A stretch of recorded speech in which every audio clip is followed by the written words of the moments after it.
Hello and welcome to the first episode of Sabah el MeeM. So I should really say Sabah el MeeM or maybe Sabah el Masa because we're recording this today in the afternoon of Friday the 19th of May to be broadcast next week. I'm delighted to welcome you all, marhaba jami'an, to the first episode of this occasional chat show, as I like to think of it, where myself, Alice Guthrie, I'll be welcoming a really exciting series of Arab artists, or better said, artists from the Arabic majority speaking world. So we're not looking at an ethnicity, we're looking at kind of an area of the world and its diaspora, who identify as queer or LGBTQ and or are making queer work. So we're going to have 4 of these, and today is the first one. And it's my real pleasure today to welcome Hicham Tahir, our first guest. Let's bring Hicham into the shot. Hello, Alice, and thank you for inviting me for this show, and especially being the first guest. So thank you. So, Hicham, you're a novelist and you write short stories and you're a journalist and activist. And we're going to talk in some detail about the different and overlapping aspects of your work over the next hour. On this show, Sabah el MeeM, I'm particularly interested really in looking at that intersection between creative queer art and queer activism.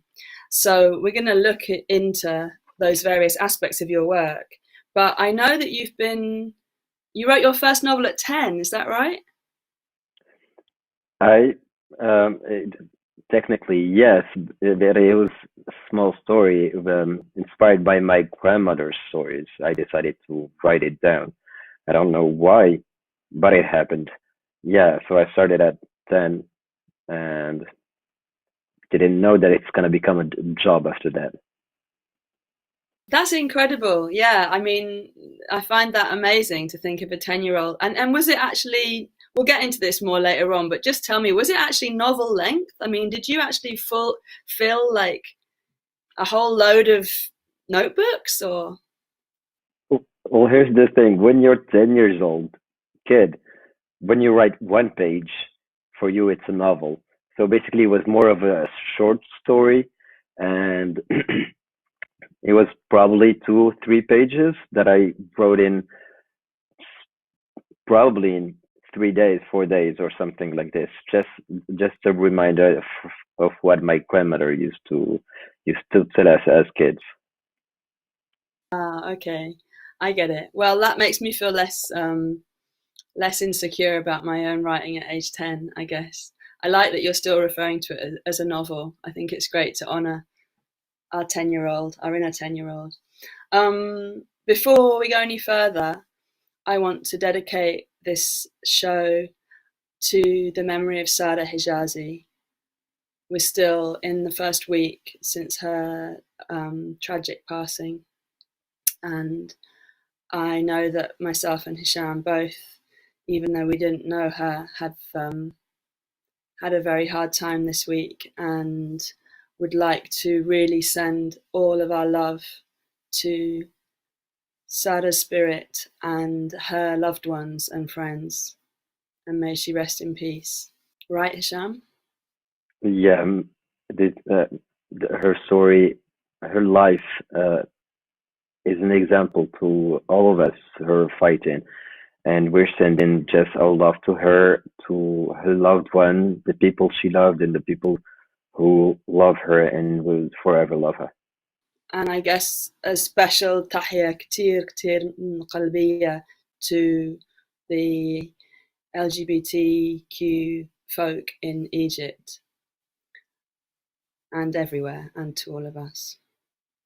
And I think that starting with the heaviest and most difficult stuff, really, we're gonna, with the memory of Sada very strongly held in our hearts, we're going to talk first, aren't we, Hicham, about the recent events in Morocco of this year.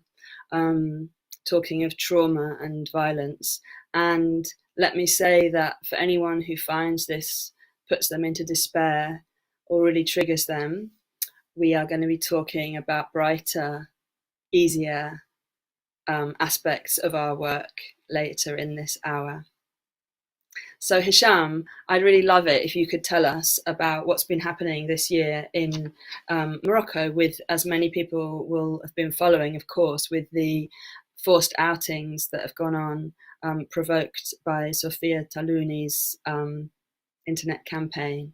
And I know that you've worked a lot around that, so it'd be really great if you could fill us in on what went on. First, Morocco criminalized same-sex relationships. Not only same-sex relationships, it's even all the relationships that comes not in a marriage format. And recently, at the end of April, while Morocco was still in confinement, there is this persona on the internet. Sofia Talouni is her nickname. I mean, I don't know. I don't want to misgender her, but last time she spoke, she said that she refers to herself as female. So I'm gonna gender her as a she. Well, she has this big follow up on a fandom on Instagram, 600,000 at some point. Her Instagram page was verified, and she used to do these kind of lives on her page. And at some point, she started asking people to come with her and to talk to her. And the first thing she used to ask them is "Wesh nta lubia," meaning "Are you gay?" It's I don't know if we can consider it as an insult, saying lubia and not misli, but some Moroccans, some LGBT queer people decided that lubia is a term to refer to gay people. Anyways, so she started asking them, knowingly that because Sofia Talouni lives in Turkey, so she has not this problem of going to jail or whatever. She's not afraid for her life. So she started asking these people. A lot of them said no. Uh, I don't know if they're gay or not. That's none of my business. And even if they were, I understand the fact that they're saying no because they live in a country where they can go to jail, 3 years to jail. So at some point, somehow an LGBTQ community came from this, and they started talking to her, telling her that what she's doing is wrong, and what they started attacking her somehow. That's how she described it. Let me just clarify in case anyone isn't following. So Sofia Talouni is a Moroccan trans woman living in Istanbul, right? Yes, she's a trans woman, a 37 trans woman, but sometimes she refers to herself as a gay guy with boobs, with breast implants. Okay. So without, we don't need to focus so much on her identity stuff. I was also being clear that she originally came from Morocco, and the term lubia, as I understand it, has been reclaimed. Actually, would you say that it was originally an insult and it's been reclaimed by the community to some extent, right? Yeah, the term lubia was an insult. It started as an insult because we didn't want to say the word zamel. That came recently, the past decade. And now the LGBTQ community, the queer community, decided to reclaim this word as a way to describe themselves. That it's not an insult. Yeah, but so she was, which incidentally is something vaguely akin to the word queer, which in my grandparents' era would have been, or my parents' era wouldn't have been used by the community ourselves. So she began to interview people on her Instagram channel and asking them, wishing the lubia, like, are you lubia? Are you gay? Are you a queer?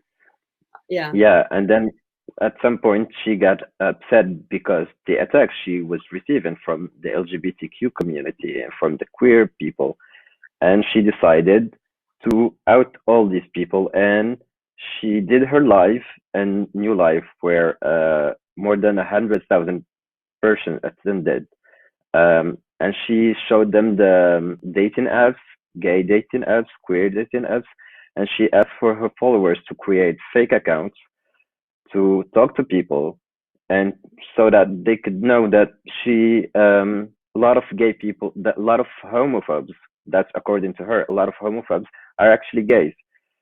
That's what happened. A lot of women and men decided to download these apps.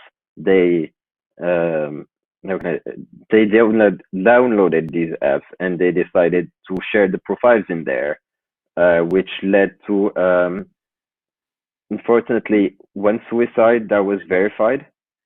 Mhm. But we talked a lot of other suicides apparently happened, but none of them were verified. A lot of young people were threatened. Others have been thrown from their families. Um, some of them lost their jobs. A lot of drama happened in these past 2 weeks, and it was very intense 2 weeks. A lot of them were scared because they didn't know if their profiles gonna be shared or not, because we didn't know. Because most of these people who shared the profiles on Facebook, on WhatsApp, on every social media, they got shared more than 1,000 times. Yeah, of course. So And we should a also lot of people emphasize. think, Sorry, we've got a bit of a delay here. We should emphasize that this, as you said, was in lockdown or confinement, as you said. So people were really stuck in with their families, and possibly some people had less to do and more time to do this kind of very violent internet campaign, really. And so, as a yeah, and huge I'm in the Moroccan queer community. and I just want to say that I'm just an individual guy, queer guy, living in Moroccan queer guy. So I only had a couple of hundreds of people coming to me asking me for help, um, Mm. and I couldn't do much because I am in Paris, living in France during the lockdown. They're in Morocco during the lockdown. Most of them are still young, dependent on their families, so I couldn't help. Other LGBT organizations or Facebook groups received others messages. I mean, we cannot have numbers.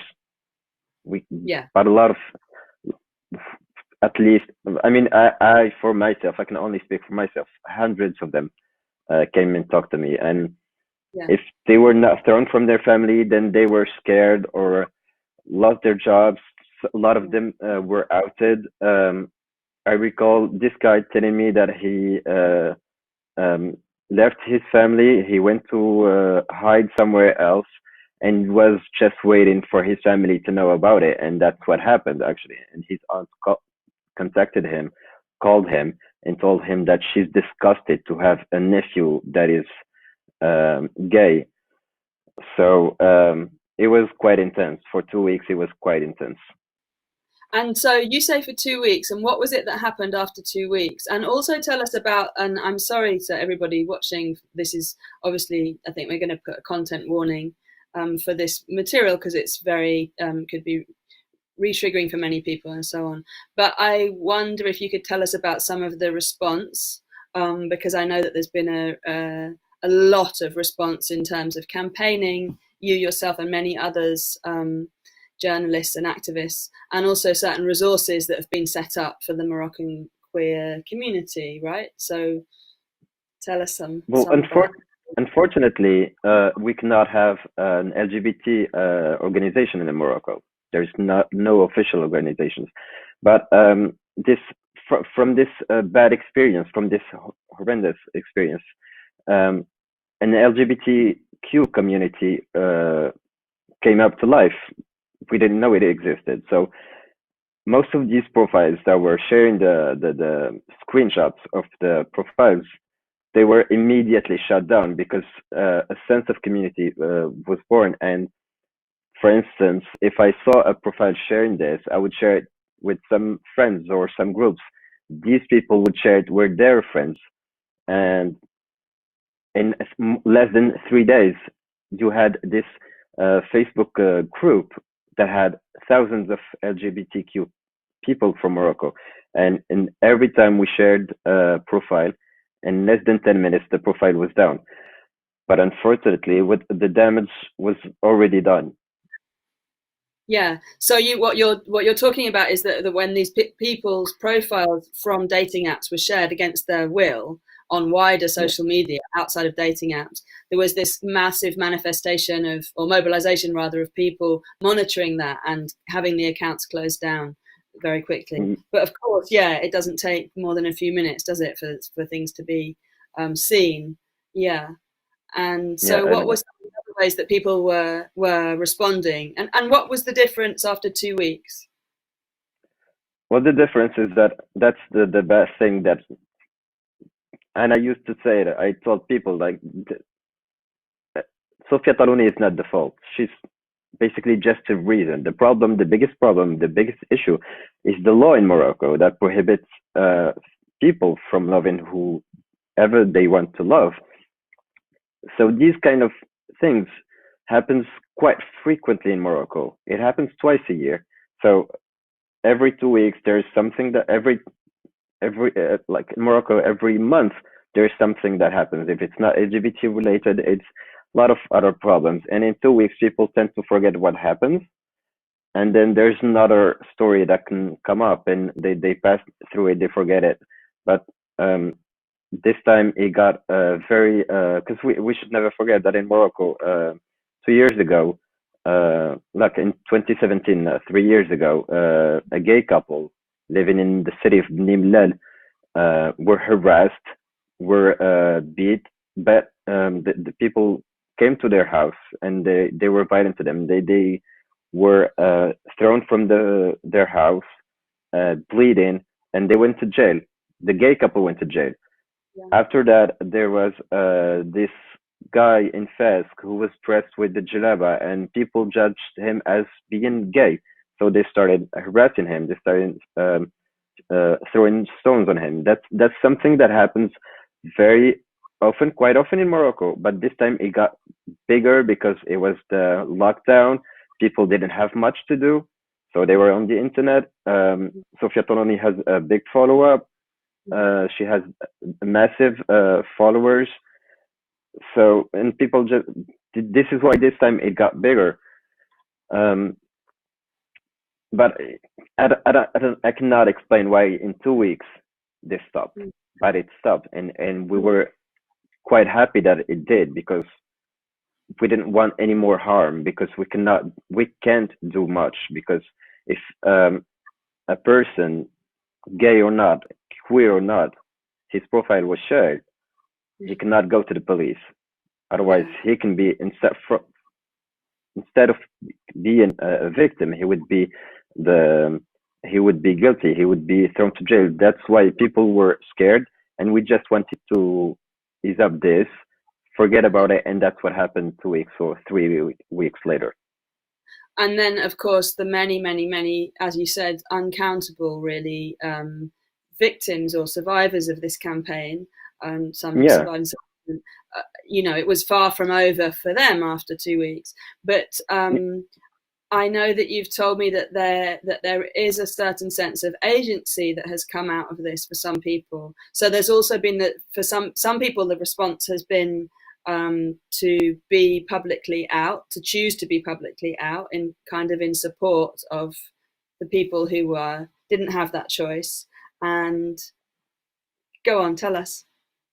Well, here's the thing. A lot of people in Morocco didn't want to speak up because celebrities or influencers or whatever they consider themselves as, they didn't want to speak up and give their support to the LGBTQ community or the queer people in Morocco and what they were going through, because they were scared for themselves, because they didn't want to have a bad reputation. And these are literally messages I received from some influencers. They didn't want to talk about it because they didn't want to be shown as gay or as queer or as deviant people, encouraging deviancy, deviant behavior in Morocco. But other than that, a lot of young people decided to come out. They started having their Facebook profiles with the LGBT, the pride flag, and some of them decided to talk about themselves because they didn't want. They did. What's different this time, unlike when I was younger, is that this time queer people decided to speak up about themselves, not to wait for a bigger person like big influencers to talk about their cause. They decide that I am queer. I know I'm going to jail. I risk to go to jail, but I decided to speak up about myself, and something beautiful came up from this. And Mm. also I just wanted to say a big thing to some celebrities that decided to speak up, Mhm. and they're just allies. You have Fatih Jouhri, an actress. You have a singer. You have Sonia Tarab, a filmmaker. A lot of people that were not concerned about these issues Mm. decided to speak up, and I think these people deserve to be thanked for being for their for them speaking. Yeah, I mean, I suppose I also feel like that absolutely. Although I also wish we didn't have to thank allies, right? There's an ideal scenario in which, of course, straight people or people who don't identify as queer would be allies. But yes, it's great that Yeah, it's happening. yeah. I mean, it's ridiculous to thank allies, but since all the reaction I received, having these big names speaking up, I think it's ridiculous. This should never happen. Yeah, We should never we should never care about what the others like or love or what they choose. yeah, But at least in a country where LGBT being gay is a crime, some people didn't care about their reputation, didn't care about their work, and decided to speak up, which is yeah, kudos to them. yeah. Absolutely, absolutely. And so I know that you have a very popular Instagram account, not under your name, right? And that you've got a really big following on that of queer people. Have you heard from people via that channel during this time and afterwards? Yeah, because they follow this page. This page is openly queer, openly welcoming to everybody, queer or non-queer. I mean, as long as you respect yourself and you respect the others, that's that's the thing. And there was this. It has its following, and this is where they most of them before the incident, queer people, young queer people. I'm talking 13, 14, 15, 16 queer people coming to this page asking about how can I do this? How can I be sure that I'm gay or that I'm lesbian or how can I come out? Questions that a normal queer person would ask at this age. And after this, so this is how they knew about the page. And after what happened in the Taruni thing that issue, um, a lot of them already knew about the page, and the ones who didn't know about the page had friends knowing about the page, and where when their problems or their profiles were shared, they sent them to this page, and this is how I got to know about them, about their stories, about. Yeah. There's something that you said to me when we were talking the other day about this whole incident having been bigger than you were talking about Sophia actually herself, and you said it's something like it's bigger than her little being or my little being.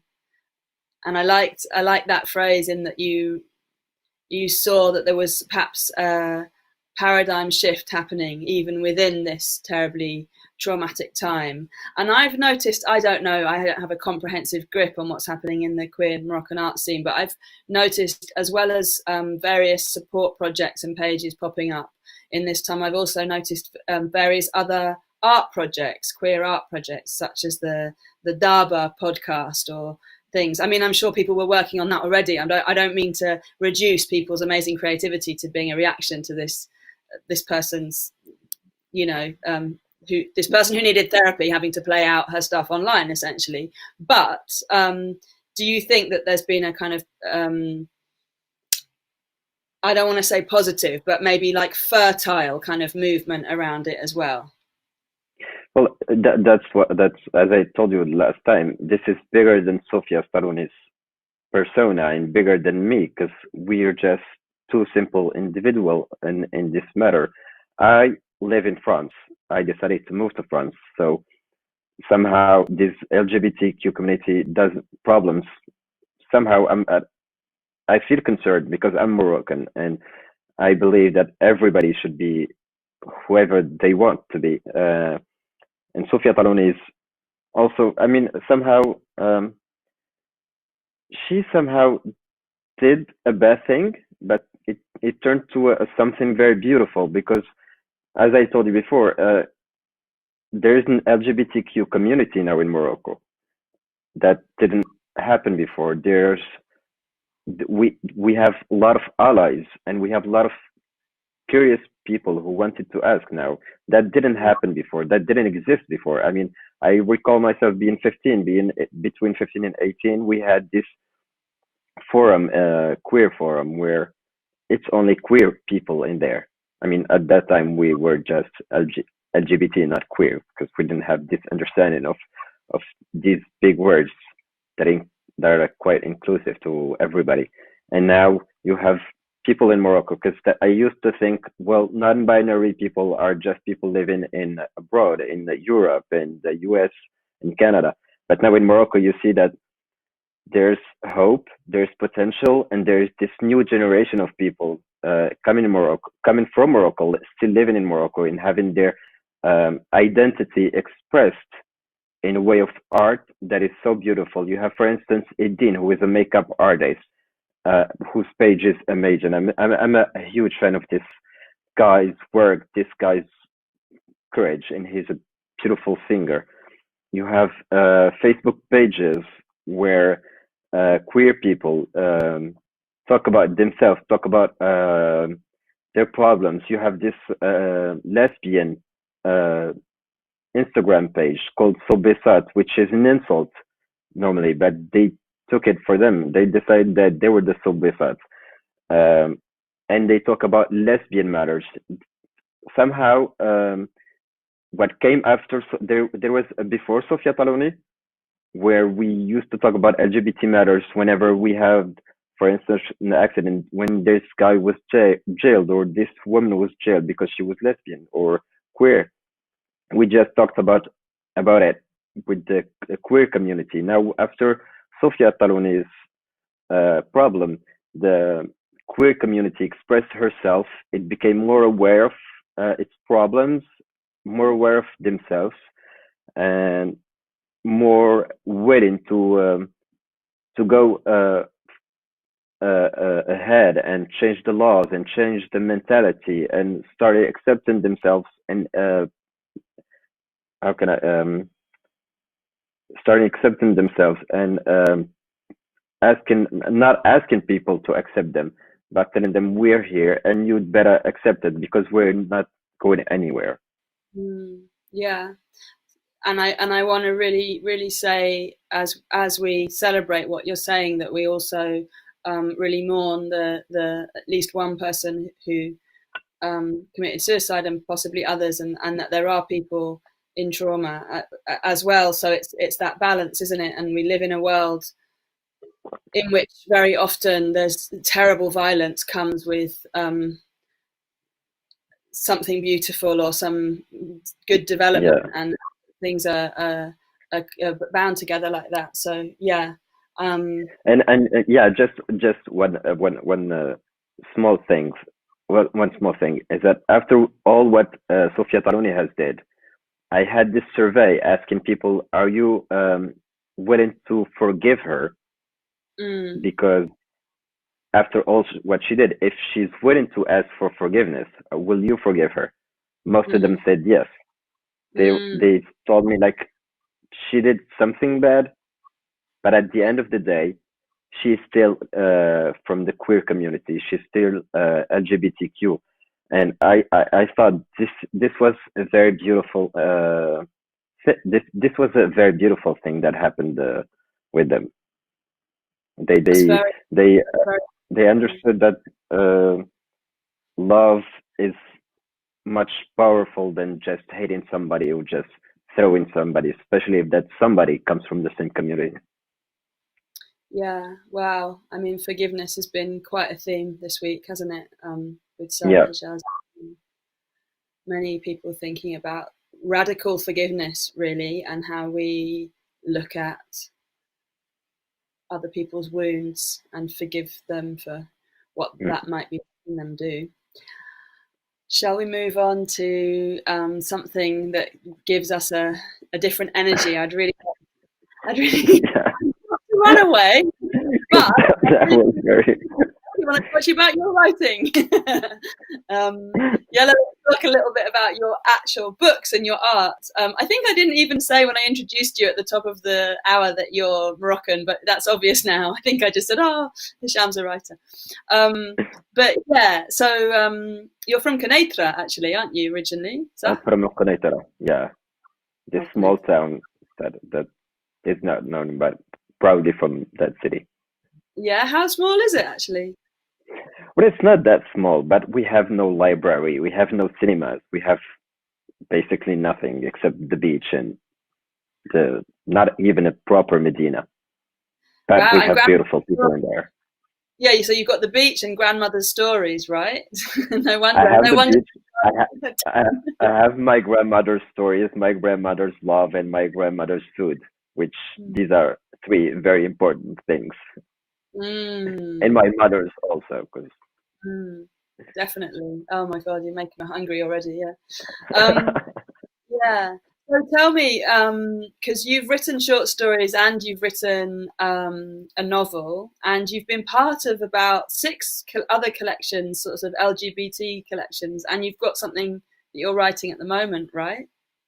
yeah, yeah. I actually started. Well, the first time I was published was in when I was 19 years old, and I was unaware that I was able to write. I mean, I had blogs, and when I wrote stories, I used to send them to my friends. Never had in a million years thought that I would be published. So Mm, I wrote not in LGBT stories like books. There were books about Morocco for mainly, but my stories were about queer people because that's what I know best, and I believe that writing is bringing a message. It's a fight, and as long as queer people are discriminated, then we're still gonna we. I mean, I am still gonna write about these matters. mm, yeah. And was your first time of getting formally published in the collection that Abdellah Taïa put together? The Yeah, that was Lettres. the first time. I don't like to say things Yeah, in French, yeah, it was in Lettres, jeune, marocain that was published in 2009. which I've actually Uh, got here. Go to the camera, line it up right. Ooh. Um, yeah, and this was in 2009. So this is an activist book, really, isn't it? Um, and for anybody who doesn't know who Abdullah is, can you tell the audience? what can I say about Abdullah? How can you Abdullah sum up Taïa is, how can this? you sum up this amazing human being? Yeah. Abdullah is first my idol. Uh, he was the first person who spoke about being gay in a small city. He was an inspiration to me. I read his book. I was just this young guy from a small city who was amazed with this guy and met him a couple of times. And then he to proposed to me to ask to write about Moroccan matters or a letter. That's what happened in Lettres, jeune, marocain. And he was actually the reason why I published my first book, Jabouk, because I wrote this uh, short story as I always do and send it to my friends. And this friend contacted him and he called me and told me, write about this. I need you to publish. So Abdullah is more than he's he is first of all my idol. He's somehow a big brother.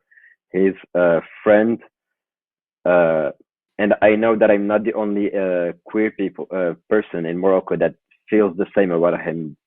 Every queer guy who read his book, or girl, feel the same thing about him. There's something about his book, about his stories, about the way he talks, about the way he is, how genuinely he's a nice person who speaks to everybody, who reassures everybody.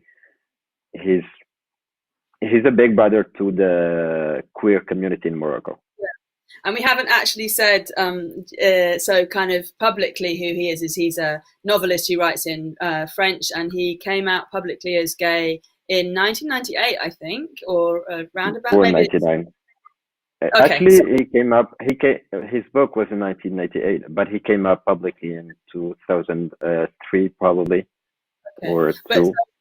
but you know, young at that time, he would have been, because he's about the same age as me, so he must have been in his like early 20s at that time, and you know, it Yeah, was a very big deal, as it is now, but it was a very big deal. And he writes in French, and if anybody watching doesn't know his work, I really, really, really recommend it. He also yeah, in this sort of big brother way to the community, like he puts out these lovely messages and stuff, doesn't he? But this book, this collection that he put together, Letters to a Young Moroccan, in French, included lots of different writers, and it was an activist piece, really, wasn't it? And it was quite incredible, actually, how it was distributed.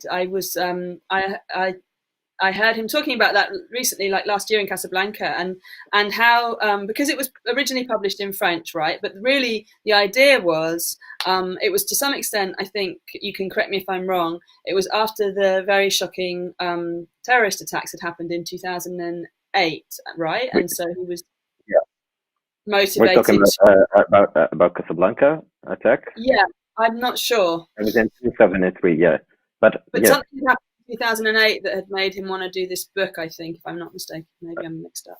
I think that more 2010, and I don't know why I forgot why he decided to do it, but I he's know, done it.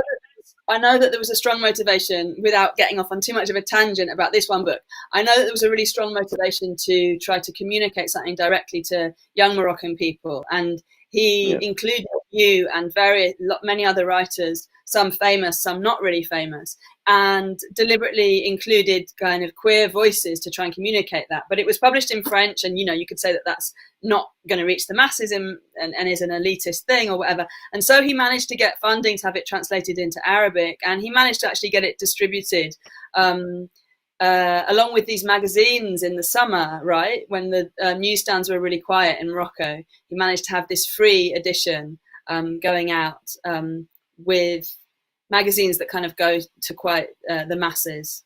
And so that was really an attempt to speak to young Moroccan people about kind of alternative ways of approaching life, I guess. But now you've done sort of an update, right? Recently, you've been writing letters to young gay Moroccans, haven't you?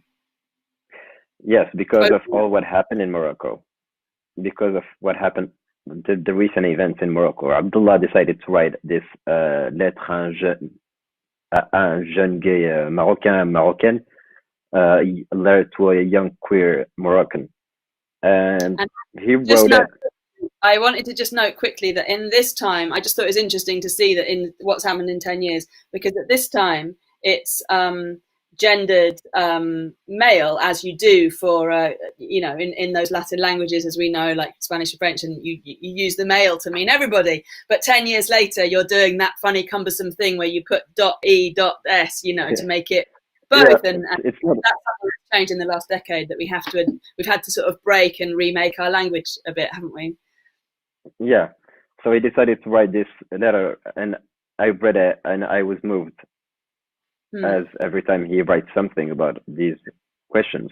And I contacted him. I told him, listen, Abla, I want to bring my support. I want to write this letter because I had this idea of doing it for a couple of years now, to write this letter to a young me, but when I talk about young me, it means like a lot of people that were in the same situation that I was in. And I told him I want to do it, and I said it, and I wrote it, sent it to him at midnight, or I don't know what time it took me to write it. Um, he read it, he decided to publish it, and then I told him, here's the thing, we decided, both of us, that we wanted, because Abdullah is Abdullah, he's very known. Mm. I write a lot about LGBTQ people or stuff, but we wanted for other people to have their voices heard.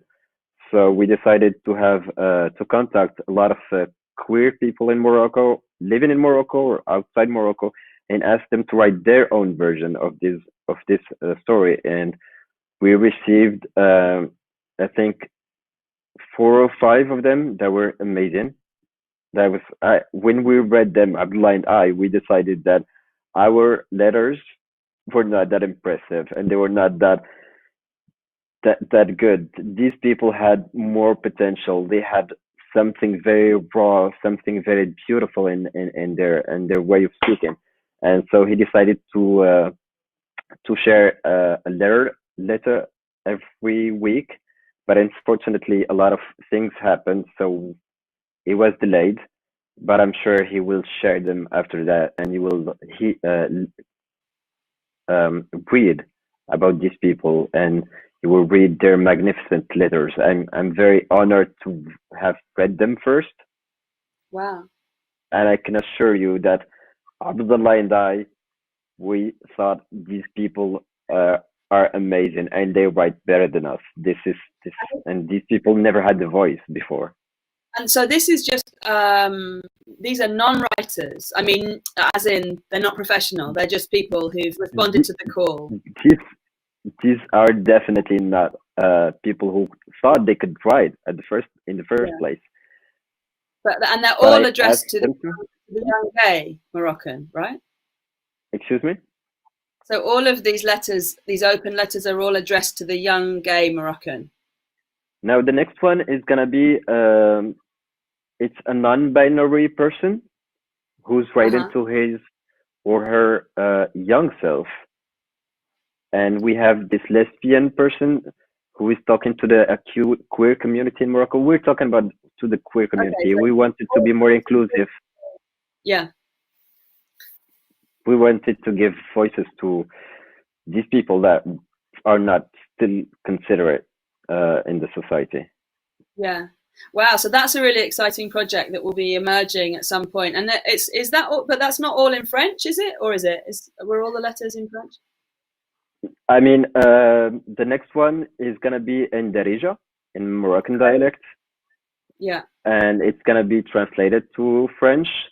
We asked people to write in the language where they feel more comfortable, as long as it's not Amazigh, because we don't understand Amazigh. If they wanted to write Amazigh, it's okay, as long as we have translation to understand what they're saying. We're Amazigh translators. We'll talk about that when we're off the call. Okay. So really, yeah, they're writing. That's great. I love that stuff. But the project is, we spoke with some other LGBTQ friends who want to translate these letters to English and to Spanish and to many languages they can do it so that it can touch a lot of people. Great. Okay, great.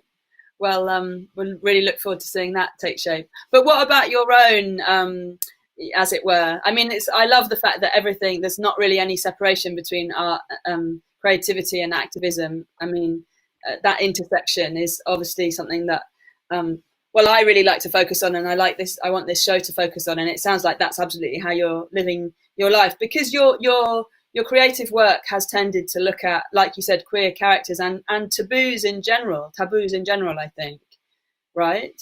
Would you say that? I mean, well, here's the thing. At first, I never considered myself as an activist.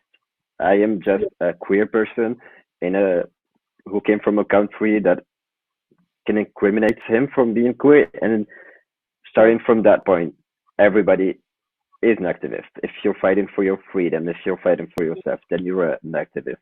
but I never, and I mean, I never considered myself as an activist. Um, yeah, and the second point, these are not, these are what the society, the Moroccan society, considers as taboos. I never looked at them as this because prostitution was always there. I grew up in a popular neighborhood in Kenitra, and prostitutes were my neighbors. They were working next to me. They were, when I grew up and I went to high school and the university, they were my friends. So what, these for me are not taboos. These are my friends. These are people who exist. Queer matters is not taboo for me.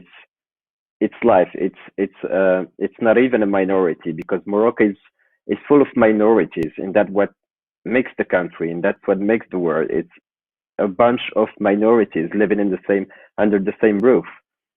That's how I see it. But yeah, that's what Morocco um, likes to describe my writings as taboos, but they're not. They're Yeah, Moroccan lives. yeah. I think that's a really important point as well, isn't it? Because sometimes people say, um, other other writers sometimes say, oh, you know, people that are just deliberately going with taboos so that they can get attention or something. I mean, I don't really want to give much oxygen to that because I don't think it's very useful. But I think it's really important to point out that if your life and your experience, um, and your reality, and you're coming from your kind of authentic core, involves taboo, then that's not a choice that you're making. It's not like you're setting out to bust that. You're just setting out to be real, and yeah, to be real about the reality of sex work as a massive part of the Moroccan economy. I mean, as has happened, right, with various other pieces of art. I'm thinking of the film Much Loved, for example, and you know, many books and so on that trying to be honest about that part of a particular version of a late stage capitalist economy or whatever, you know, that it happens, right? So yeah. And to be honest, I'm writing about heteronormative family with a father and a mother and two kids who are going to school, and both of them are having a beautiful life. To me, that sounds boring. I mean, I'm sure other people can see art in it. I That doesn't touch me. This is why I write about matters that Yeah. I feel connected to. People that are, as I said, my neighbors. They're my friends. They're some part of them are me, and yeah, these are just people, and they don't have the voice, and they're always judged. They're always shown, um, and that's the hypocrisy of the Moroccan society and probably the MENA region society is that we tend to show these people as bad persons, but at the same time we love them and we accept them, but not in public. As if we spoke about them in public, then they exist. That shows that you accept the fact that they exist, and they don't want this. Like for they don't want to talk about prostitution because it's. I mean, how can it? They don't want to talk about prostitution because it's as if they give it a voice, as they can they accept it. They don't want to talk about LGBT matters as if they existed. They don't want to talk about racism because somehow this, if we don't talk about it, then it does not exist.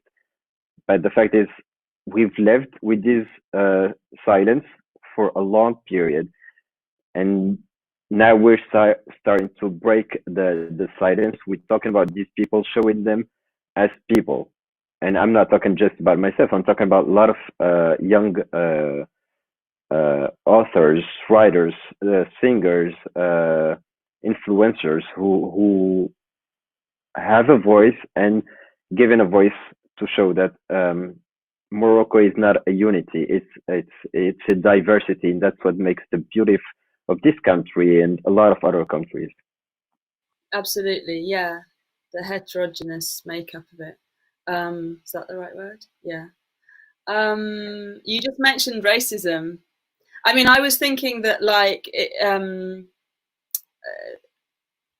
there has been a certain amount of literary work about, or that includes sex work, for example, references. I'm thinking of course, as usual, I'm thinking of Malika Mustadraf, who I'm translating at the moment and a great fan of, the late great Moroccan writer, who definitely includes that in her work.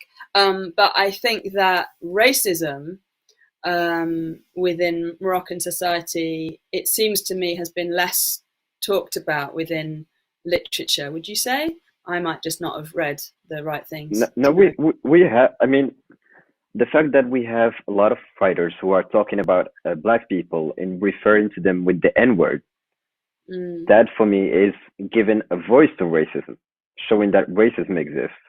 For in my books, I talk about racism because I grew up in a society where black people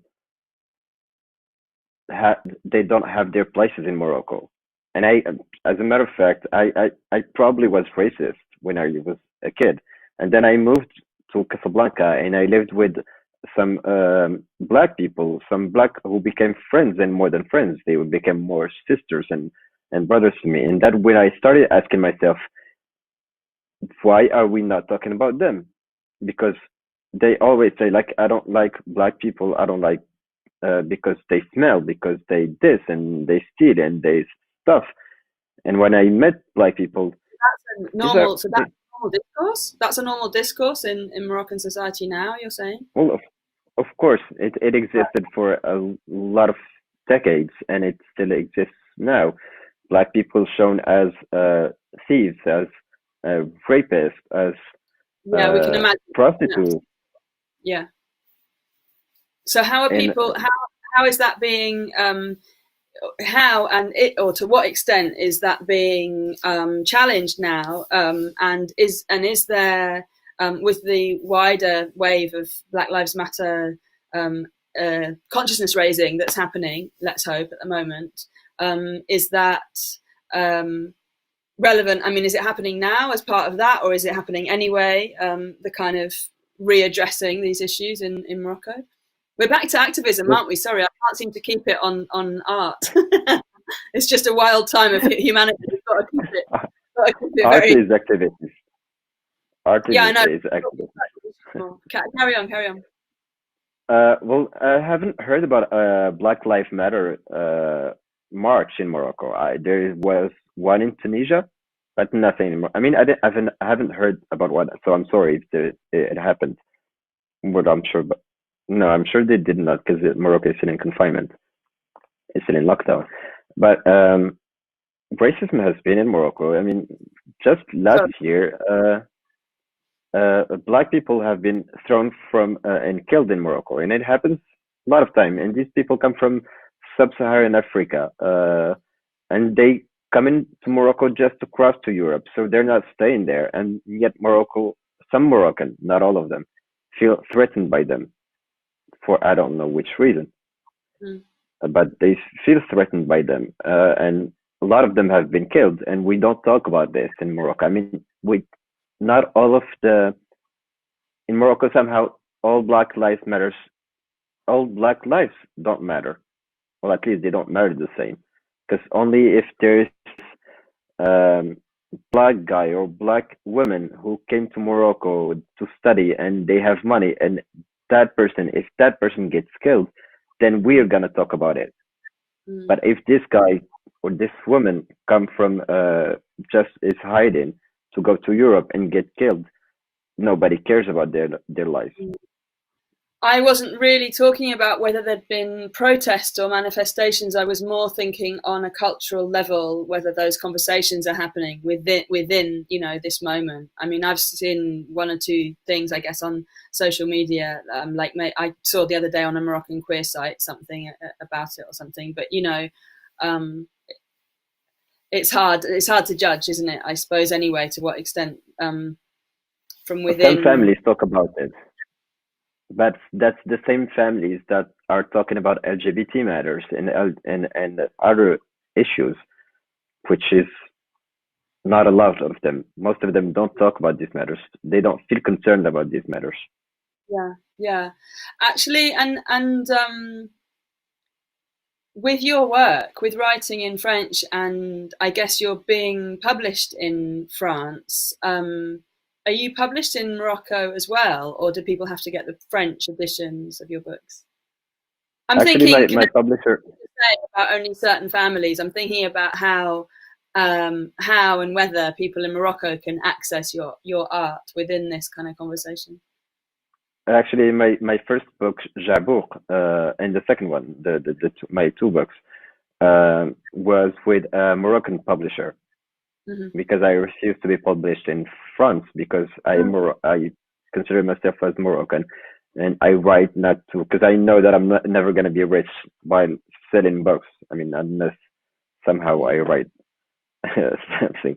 But my main goal was not to be rich, but to give access to these books to Moroccan people. This is why I asked my publisher to make it as less expensive as possible. And yeah, so it was published in Morocco by a Moroccan publisher, distributed in France and in Europe, but mainly in Morocco. Hmm. Okay, so that's great. So you do have an audience at home, really. That's your at least that's the And that's primary. the most important audience. Yeah, yeah. So what's the book that you're working on at the moment then? Oh, this book is quite different from all what I've done before because the past books took me a couple of days, couple of weeks, couple of months to finish. This one has taken me 2 years, and it seems like an endless job. And it's a story of three people in Morocco in Kenitra somehow, because Kenitra never leaves my books. And it's a woman and two other men. One is uh, queer. The woman is a prostitute, and the other guy is an Islamist. He's somehow a very Muslim guy, very into religion, very religious guy, and somehow it's a trip to their past and how they are where they are now, and it Mm, talks about how how the prostitute became a prostitute, and how, I mean, people had their life before, and somehow the destinies match at some point, or they're related somehow. Their destinies are related somehow. mm, great. And when do you think you'll have So that finished? You think you need another 2 years to finish it? no, no, I'm bringing the last touches, the finishing touches, Oh, because oh wow.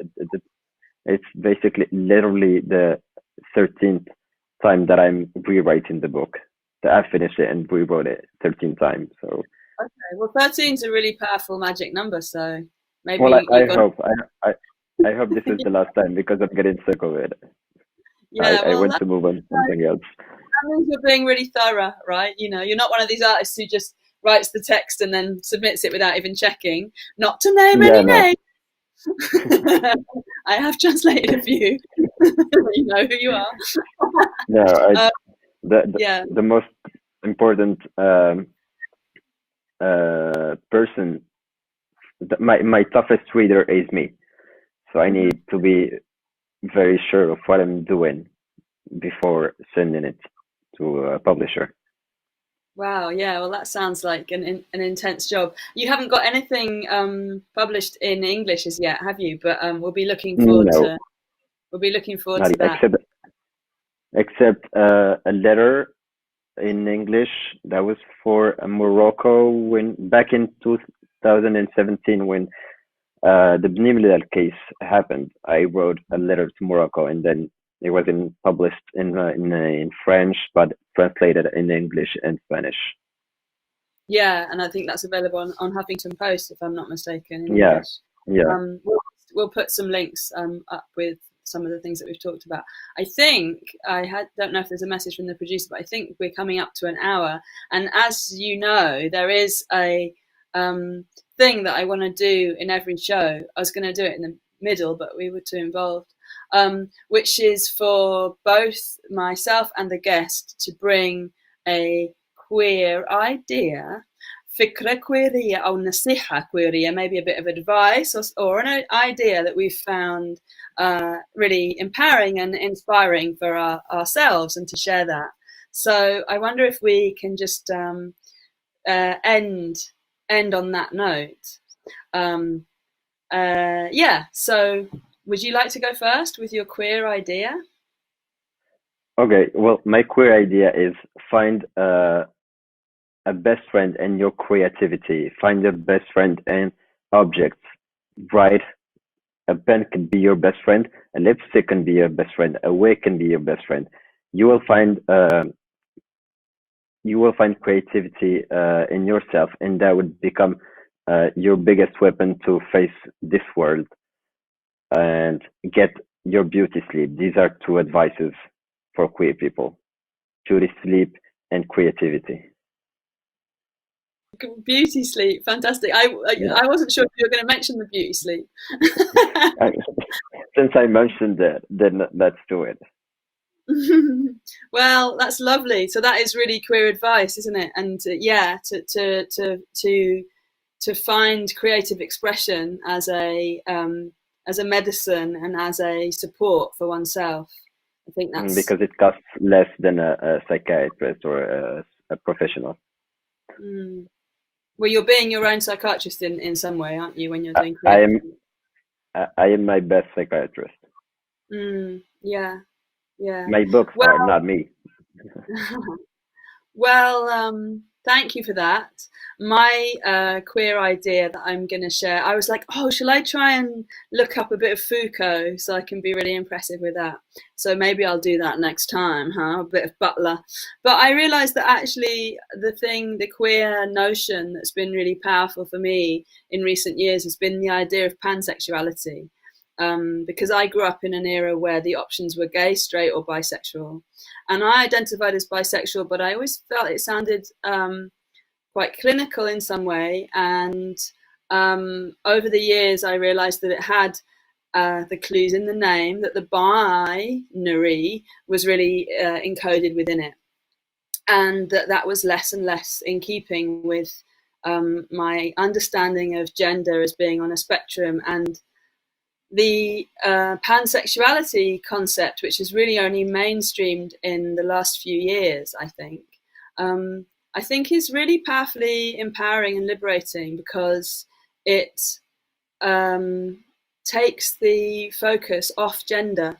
And so desire doesn't have to be about a person's gender. It can be about a person. Or it is, in fact, about a person, and their particularity, and that doesn't have to be based in gender. And actually, it's quite simple, but I think it is really fucking radical. So that's my offering. Are we, Aaron? Have we hit an hour? I'm not sure if he can tell us. Yes, says the director. I think that was a yes. New technology for me, this platform. Well, Hicham Tahir, it's been so lovely talking to you this hour. I'm really, really honoured that you were our first guest on the show. Do you think we've covered everything? Is there anything left that you wanted to tell our viewers before we sign off? I think we spoke so much on the phone that I think we've talked about most important things. Okay, fantastic. So we're going to post some links with this recording of where people can find your work. And of course, in due course, when my Queer Arab anthology comes together, your work will definitely be in English in that. But who knows, perhaps before that we'll be reading your novels translated into English. But until then, all power to you, and keep on keeping on with your wonderful work and your activism. Thank you, and all power to the queer community in the MENA region and the world, because I think the world also needs power for the queer people. Amen to that. Thanks, Hicham. Bye.